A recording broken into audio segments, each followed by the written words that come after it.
పౌరులకి పోలీసులకి మధ్య ఎదురుకాల్పులు జరిగినప్పుడు, ఎన్కౌంటర్ జరిగినప్పుడు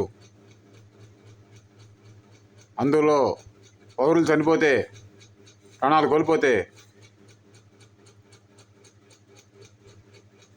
మేము వారు ఎదురుపడ్డామని, మమ్మల్ని చంపబోయారని, మేము చంపబోయామని, అనివార్యమైందని పౌరులు మా మీద తిరగబడితే, లేదు ఫలానా కేసులు నిందితులు మా మీద తిరగబడితే, మమ్మల్ని చంపబోతే, మా దగ్గర తుపాకులు లాక్కోబోతే మేము తప్పనిసరి పరిస్థితుల్లో కాల్చామని, పౌరులు చనిపోయారని పోలీసు వారు చెప్పే కథనమే అంతిమమైతే అది ప్రజాస్వామ్యం అవ్వదు, పోలీసు రాజ్యం అవుతుంది.